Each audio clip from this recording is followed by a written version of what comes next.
For over 10,000 years, the Euphrates River has carved its legacy into the very soul of human history. Rising in the snow-capped mountains of Turkey and winding through the arid lands of Syria and Iraq, this river was far more than a geographic feature.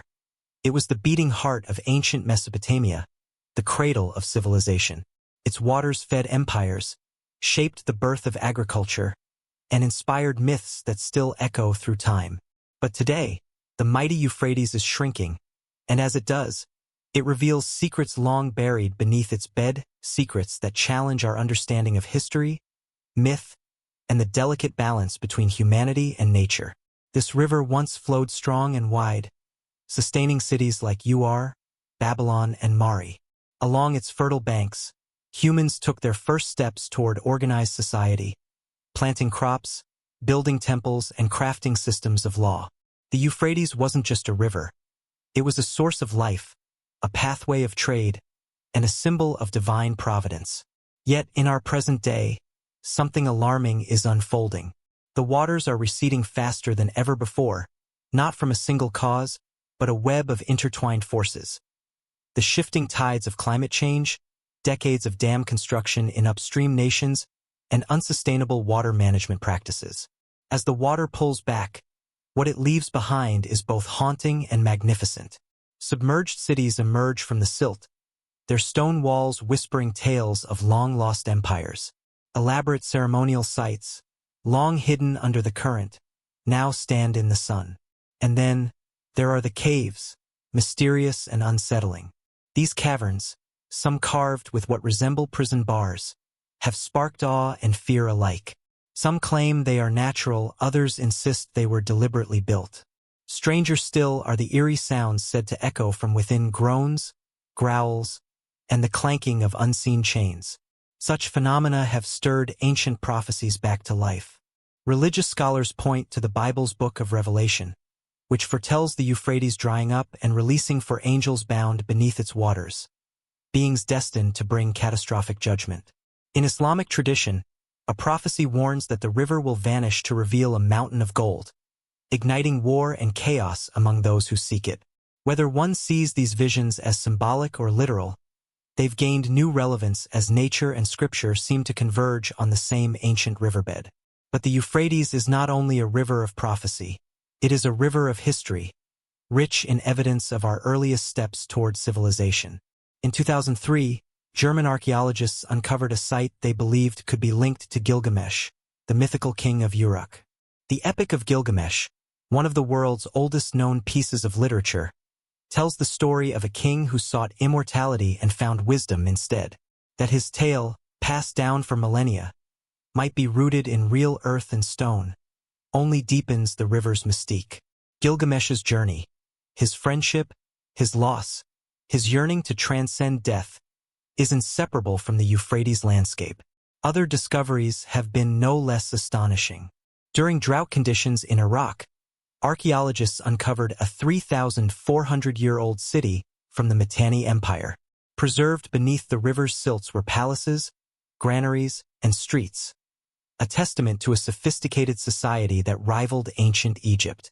The preservation was so remarkable, some buildings still bore their original murals and inscriptions.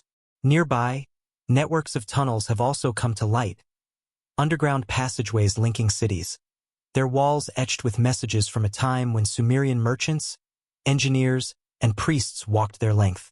These were not primitive people. They were innovators, strategists, visionaries. Artifacts pulled from the Euphrates mud include religious items, ritual objects, and remnants of daily life, proof that this river was as much a spiritual artery as it was a physical one. The Euphrates was worshipped, feared, and relied upon. Its floods brought both ruin and renewal. Its depth symbolized the unknown. For the Sumerians, the Babylonians, and the Assyrians, it was a bridge between the divine and the mortal, a force of nature that shaped their cosmology. Yet, for all its power, the Euphrates has always been a river of extremes. Periodic floods wiped out villages. Harsh droughts left fields cracked and barren. But ancient peoples responded not with despair, but with ingenuity. They invented irrigation canals and levees, created administrative systems to manage resources, and adapted their farming to shifting patterns. These innovations laid the foundations for agriculture as we know it, and for governance rooted in collective planning. The river taught them, and they listened. Now, as the waters dry, we face questions far greater than archaeological intrigue. We face a reckoning. The modern Euphrates, diminished by climate disruption and geopolitical tensions, has become a symbol of warning. Iraq, Syria, and Turkey are locked in battles, not of armies but of access. Farmers face barren fields. Cities ration water. Ecosystems unravel. And still, relics rise from the mud. In Babylon, recent discoveries include multi-story grain storage facilities and ancient industrial complexes, miraculously preserved. These findings offer a glimpse into early urban planning, commerce, and everyday survival. How they survived thousands of years submerged is not just a scientific curiosity.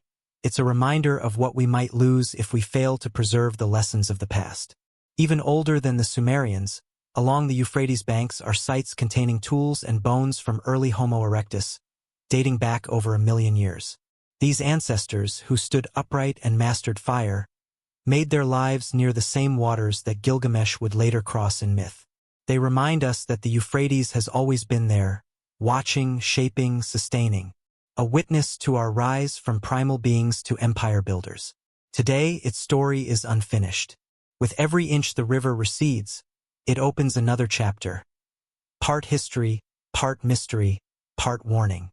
The Euphrates calls us to pay attention, not just to the relics it reveals, but to the future we must shape. Will we continue to dam and drain its power until nothing remains but dust and myth? Or will we see in its ancient currents the wisdom of balance, the necessity of respect? The Euphrates is more than a river. It is memory made water. It is myth etched in mud. It is civilization's mirror showing us who we were and asking who we will be. As archaeologists, historians, and dreamers piece together its legacy, we are left in awe of its enduring spirit. From the golden age of Sumer to the droughts of today, the river has never stopped speaking. Its voice is softer now, but if we listen, we may yet hear the echo of generations past, and the cry of those yet to come. The Euphrates, cradle of civilization and river of secrets, continues to flow through our imagination. And in its drying bed lies the truth, that humanity's future, like its past, is forever bound to the rivers that gave us life.